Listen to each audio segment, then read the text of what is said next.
नमस्कार मंडळी, प्रमिला रेसिपी मराठी या यूट्यूब चॅनलवर तुमच्या सगळ्यांचे स्वागत करते. तर आज आपण पौष्टिक असा पोटभरीचा नाश्ताचा प्रकार बनवणार आहे.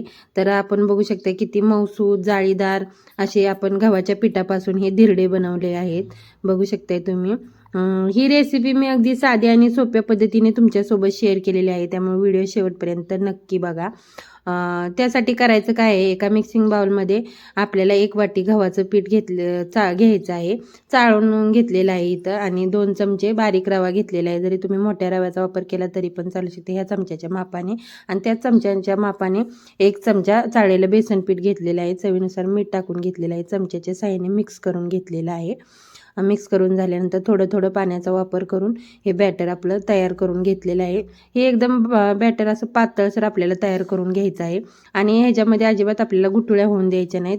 बघू शकता अशा पद्धतीनं हे बॅटर तयार करून घ्यायचं आहे. आणि झाकण ठेवून एक 10 मिनटं मुरण्यासाठी ठेवायचं आहे. म्हणजे जो आपण त्यामध्ये रवा टाकलेला आहे तो फुलला जाईल, त्यामुळे झाकण ठेवून एक 10 मिनटं मुरण्यासाठी ठेवायचं. तोपर्यंत गॅसवर मी पॅन ठेवलेला आहे. पॅन तापला की त्याच्यामध्ये तेल टाकून घेतलेलं आहे. तेल तापलं की त्याच्यामध्ये पाव चमचा जिरं, पाव चमचा मोहरी टाकून घेतलेली आहे. 1 वाटी बारीक चिरलेला कांदा, अर्धी वाटी शिमला मिरची बारीक चिरलेली, अर्धी वाटी बारीक चिरलेलं टोमॅटो टाकून घेतलेलं आहे. आणि तुम्ही तुमच्या आवडीनुसार ह्याच्यामध्ये अजून भाज्या ॲड करू शकता. गाजर टाकू शकता, बीट टाकू शकता. आणि नंतर एक हिरवी मिरची बारीक चिरून टाकलेली आहे. हिरव्या मिरचीऐवजी तुम्ही लाल तिखट पण टाकू शकता. आणि थोडंसं मीठ टाकून घेतलं आहे. मिठामुळं काय होतं, या भाज्या परतताना त्या भाज्यांना सगळीकडे असं मीठ लागतं, आणि भाजी परतलीही की अशी चव छान लागते. जरी तुम्हाला कच्चं टाकायचं असलं तरी टाकू शकताय तुम्ही अशा पद्धतीने. नंतर जे बॅटर होतं ते बघू शकता थोडंसं घट्ट झालेलं दिसते. नंतर ते ज्या भाज्या परतून घेतल्या होत्या ते त्याच्यामध्ये टाकून घेतलेलं आहे. चांगलं असं मिक्स करून घेतलेलं आहे. नंतर त्याच्यामध्ये कोथिंबीर टाकून घेतलेली आहे, आणि चांगलं एकदा चमच्याच्या साहाय्याने मिक्स करून घेतलेलं आहे. असं व्हिडिओ दाखवलं. हा व्हिडिओ तुम्ही कोणत्या गावातून किंवा शहरातून पाहताय मला कमेंट करून नक्की सांगा, म्हणजे मला पण समजेल की हा व्हिडिओ कुठपर्यंत पोचलेला आहे. अशा पद्धतीचं बॅटर आपल्याला तयार करून घ्यायचं आहे. रवा आहे त्यामुळे थोड्या थोड्या वेळाने तो फुलला जातोय, त्यामुळे थोडं पण्याचा वापर करून आपल्याला एकदम पातळसर असं बॅटर तयार करून घ्यायचं आहे. जसं व्हिडिओ दाखवलं आहे त्या पद्धतीचं करून घ्यायचं आहे आपल्याला. नंतर मी गॅसवर पॅन ठेवलेला आहे.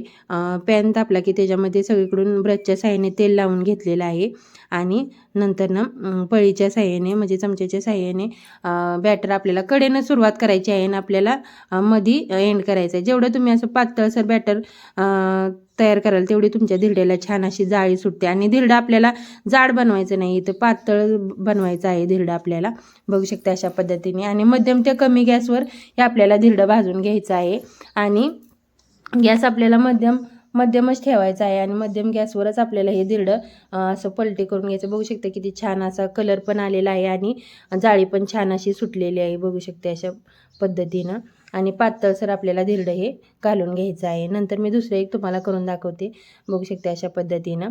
आणि ही रेसिपी तुम्हाला कशी वाटली मला एक छानशी कमेंट करून सांगा, म्हणजे मला अजून नवनवीन रेसिपी बनवायला प्रोत्साहन मिळेल. बघू शकते अशा पद्धतीने धिरडं घालून घेतलेलं. धिरडं उलटवताना अजिबात गडबड करायची नाही आपल्याला. बघू शकते अशा पद्धतीने धिरडं घालून घेतलेला आहे. नंतर बघू शकता एक पलटी मारून घ्यायची आहे. बघू शकता किती छान असा कलर आलेला आहे. बघू शकता जाळी पण किती छान अशी सुटलेली आहे.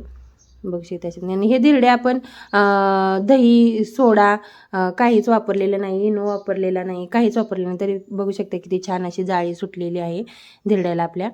आणि मुलांच्या टिफिनसाठी गडबडीच्या वेळेत पण आपण सारखं तेच नाश्त्याला खाऊन कंटाळा येतो, त्यामुळे अशा पद्धतीने एकदा तुम्ही धिरडे बनवून बघा. व्हिडिओ आवडला तर व्हिडिओला एक लाईक करा, शेअर करा,